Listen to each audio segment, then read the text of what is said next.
Hey guys, thank you for coming back. I want to congratulate you if you guys have come this far to chapter 10, project management. This is the last chapter for the Florida Contractors Manual for 2021. First thing we want to highlight in this chapter is the table of contents. These are certain topics that I have seen in the test. So first thing is supplementary general condition on 1010. Labor estimates on page 1028, project administration 1038, project planning on 1058. We have network construction on 1059, project schedule 1063, short-term schedule 1064. These are a lot of the questions that I saw from the project management exam. And also project manager on page 1071. On page 10.5, we want to highlight estimate bid process. The cost estimates are assembled into an estimate bid summary. Page 10.6, figure 1, estimate bid process. When construction project is solicited for pricing bid, contractors are given the plans and specifications for project. These two contract documents govern the construction of the project. It is very important that the contractor, estimator, project manager follow the plans and specifications exactly. The contractor will be held responsible for any deviations unless approved in writing from the specifications and may be required to correct such deviation or variations at its own expense. We have specifications. The specifications is in some cases a book or is embraced on the plans as notes that governing all of the material to be used and the work to be performed on a construction project. Down below, the courts have held that the project specification are the guiding document that take precedence over plans or other project documents. This is one that I definitely saw on the project management exam. So it's good to highlight and circle these keywords, also specifications. When differences between the plans and specifications are found, they should be addressed in a formal document called a request for information, an RFI. We have Construction Specifications Institute, CSI master format. The method divides the specification into 50 specific divisions, 49 technical divisions. CSI master format. Division 07, thermal and moisture protection. And next page.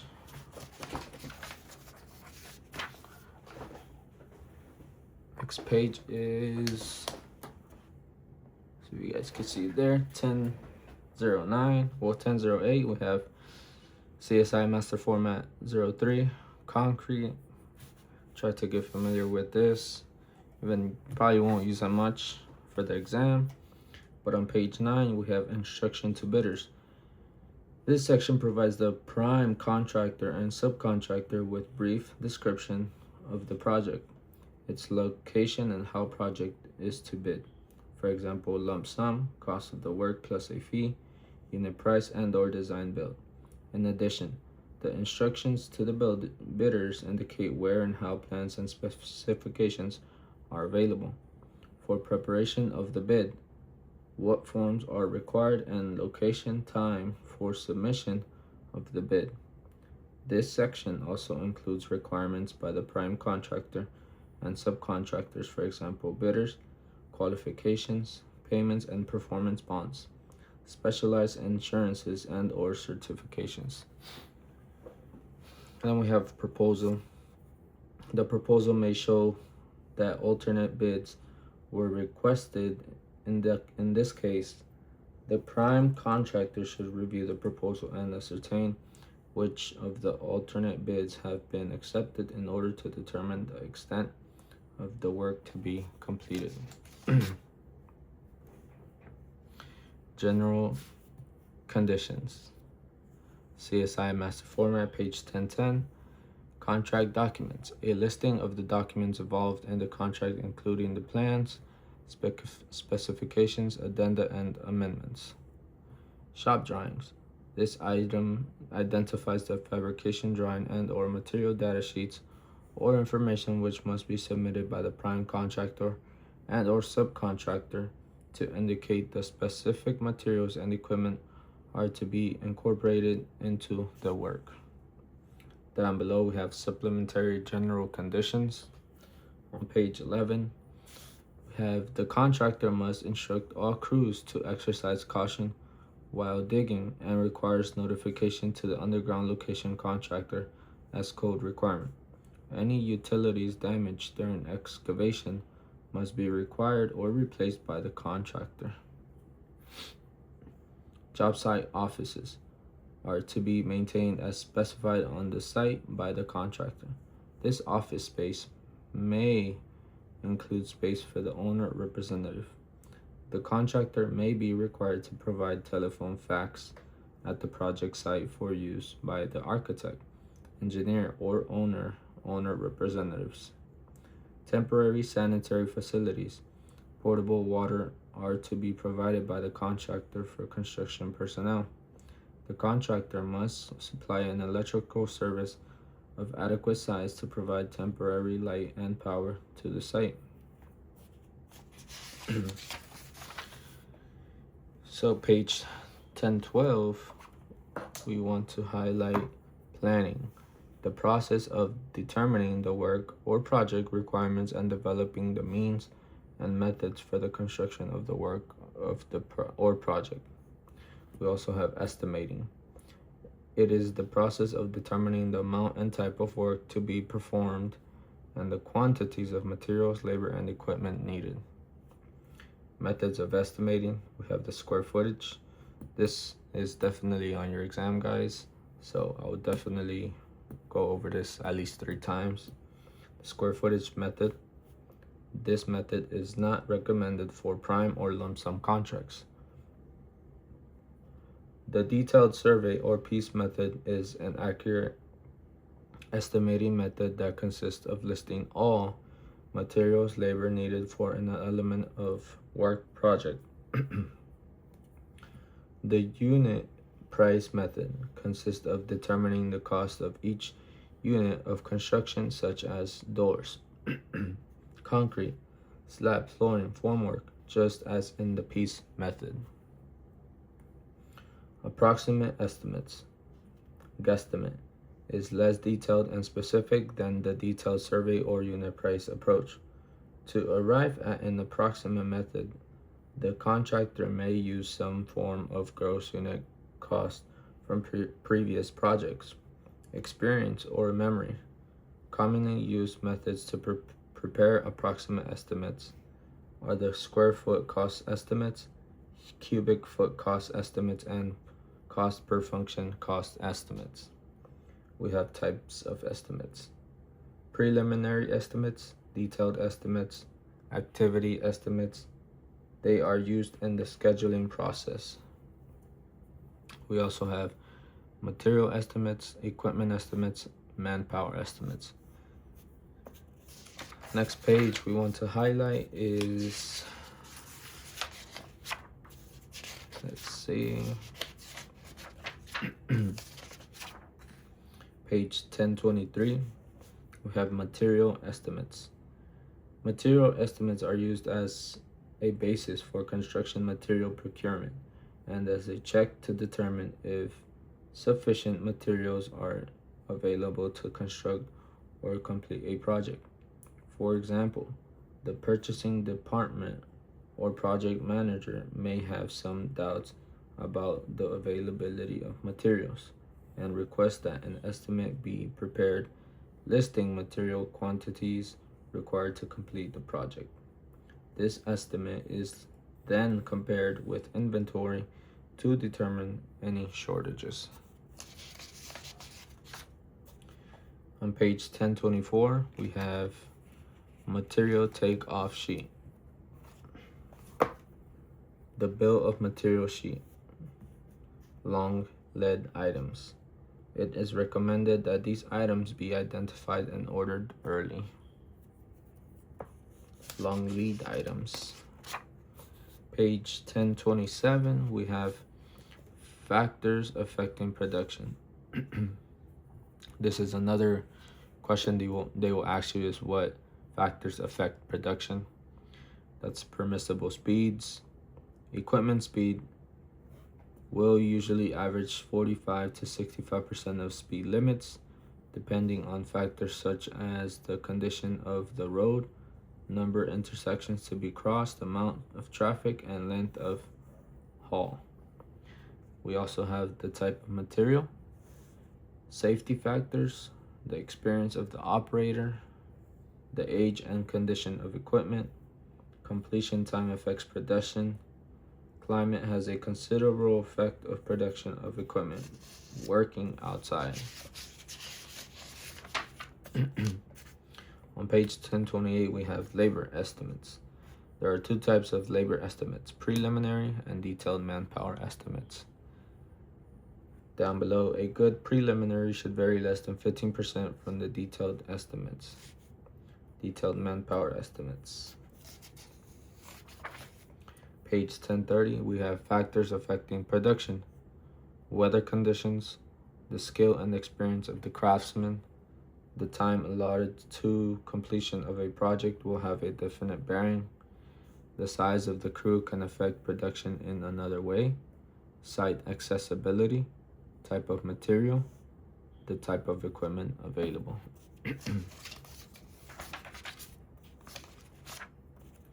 Page 1034, we have construction contracts. This is most likely going to be on your contract administration exam. So first thing you want to highlight here is when a conflict exists in a contract, the specific provision prevails over the general provisions.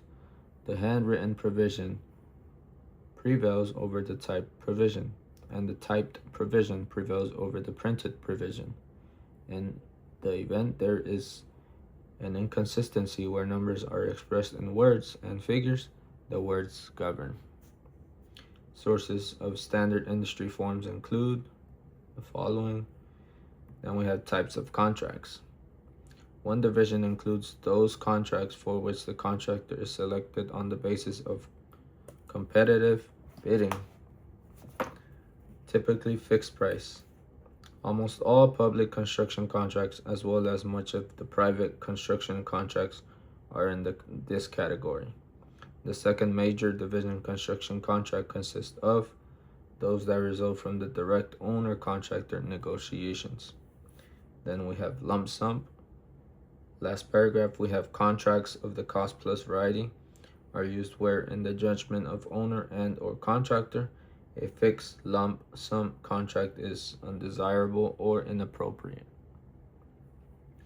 Page 35, the GMP, or guaranteed maximum price contract, is of the cost plus variety. However, GMP contracts stipulate the maximum as to how much the contract can be worth. The advantage of this form of contracting is that it puts the owner and contractor on the same team. It encourages cost savings as well as value engineering by returning money to both the contractor and owner. Savings to the GMP are usually shared between the owner and contractor.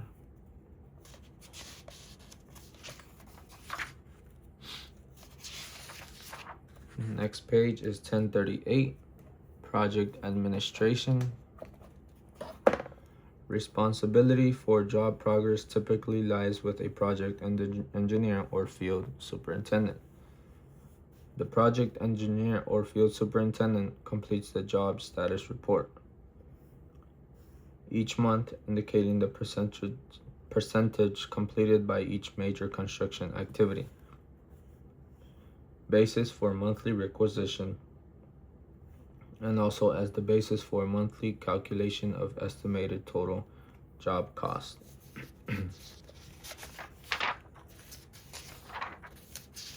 Next page we want to highlight is, say, page 1054, subcontractors. Various local and national surveys indicate that many general contractors subcontract approximately 50% of the work. When you add this to the additional percentage of cost represented by material purchases, 50% to 70% of total job cost are generally included in the subcontract or purchase area.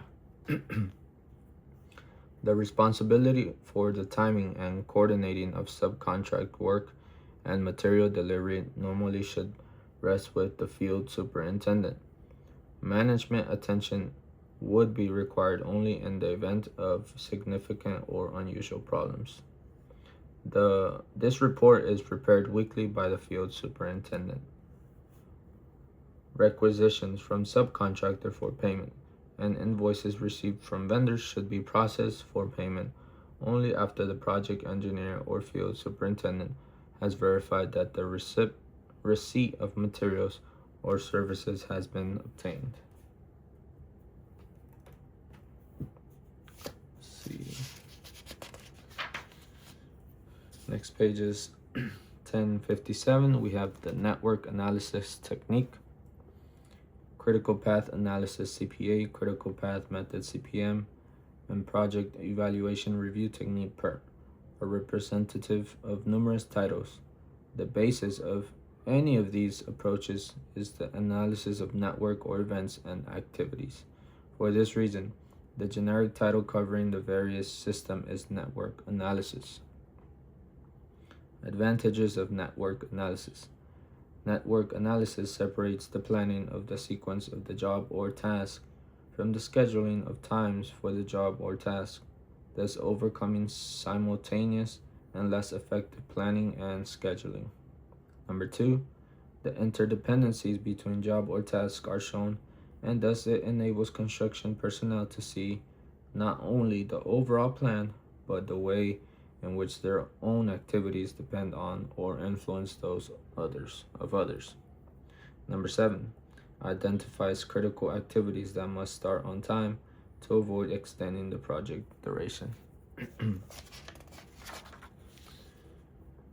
We have 1058, project planning, preliminary. Note 1, the preliminary phase should identify 10 to 15 activities keyed to major construction phases of the project. The activities identified should represent no more than 10% of aggregate project work. Note 1, micro activities should be between 3 and 15 days of duration. Down below, complete construction activity summary, CAS. Page 1059, we have the network construction. We have hard dependencies, which are physical characteristics, and a hard dependency is normally inflexible. This is a question that I saw on the exam as well. So make sure to definitely circle these and go over them 3 times. Soft dependencies. 1060, representation of activities and events. An activity is a precedence diagram, and diagram is represented by a regular box and is identified by an activity number and not the start and finish nodes as in arrow diagram. The left side of the activity box represents the start of the activity, and the right side represents the completion. Lines linking the boxes are connectors, and the general direction of flow is evident in the connectors themselves, and arrowheads are not necessary. Representing a delay. In certain cases, there may be delay between the start of one activity and the start of another. In this case, the delay may be indicated on the connector itself, preceded by the letter D, as has been done in figure 1030.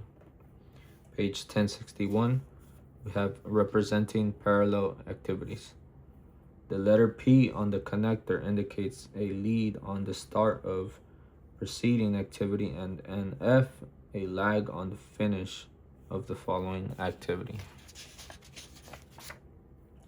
Page 1063, Project schedules. One of the first tasks which must be accomplished by the contractor after awarding of contract is a project schedule, which is usually prepared by the project manager. The project schedule should be jointly prepared with a material and equipment schedule. Paragraph 2. In order to provide adequate control, the project schedule should be formally reviewed and updated at least once every 30 days. Progress should be posted at least weekly. We have activities. We have manpower levels. Should not. Number 4, develop the activity durations. The activity durations are expressed terms of working days. The completion date should not influence the activity duration. Page 1064. In order to eliminate as many conflicts as possible, the proposed project should be reviewed with all subcontractors, major material vendors, and specialty subcontractors during the pre-construction conference. We have short-term schedules. The short-term schedule is a detailed explanation of the subsequent 2 weeks of construction activities. The short-term schedule also informs in-house staff and subcontractors of intentions given them the required information to perform their duties to support the construction progress. The superintendent, the individual charged with coordination of the day-to-day activities, should take the primary role in developing the short-term schedule. The project manager and project engineer should review the schedule. This is another popular exam question, so make sure you guys engrave this into your heads, as they will ask you something about this. 1065, we have change orders. A change in the contractor's scope of work results in the issuance of change order.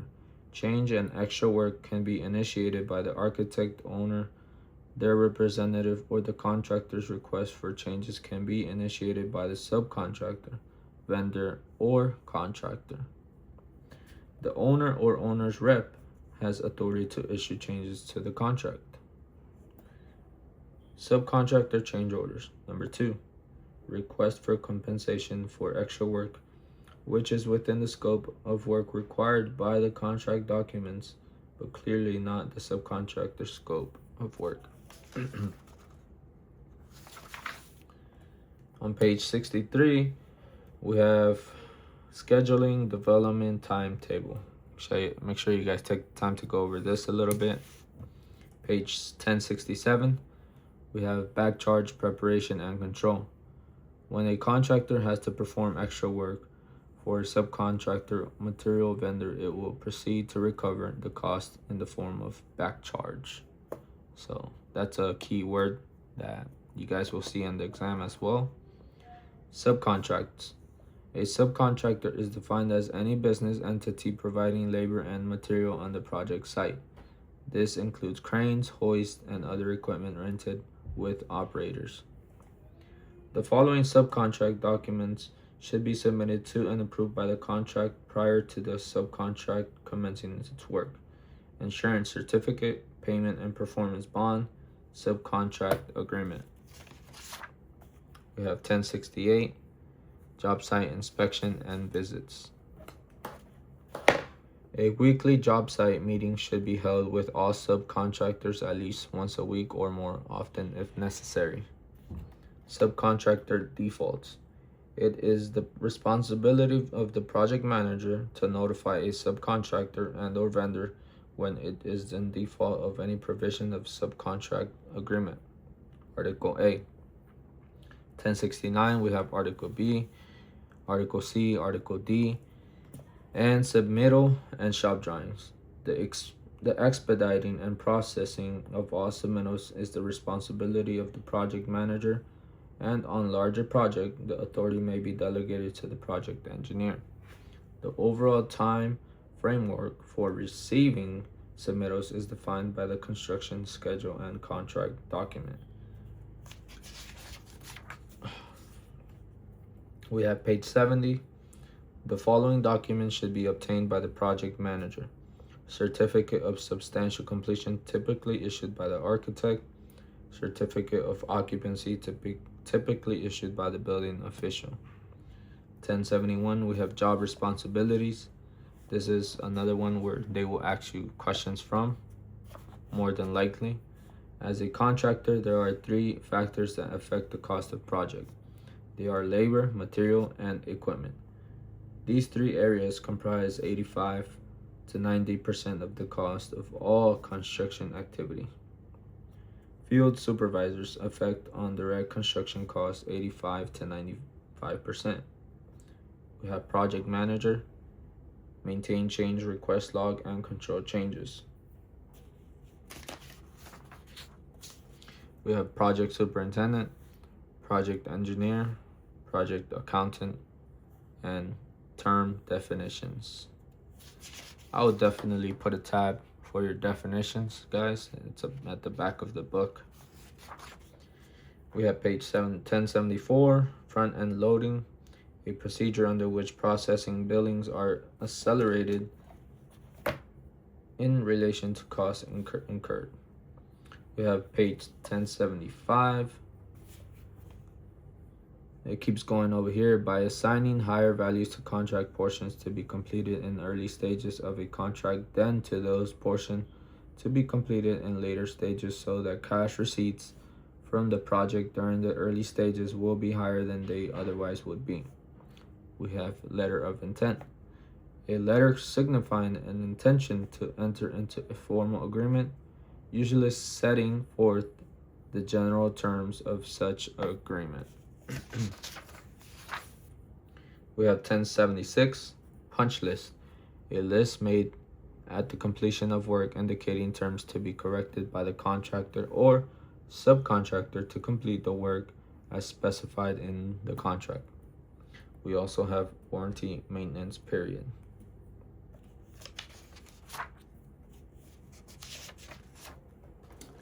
Let's see what else we can highlight in this final chapter. I believe it's the metric job. So you guys want to highlight this page. This is a metric job. They will ask you a lot of questions from metric rules of thumb.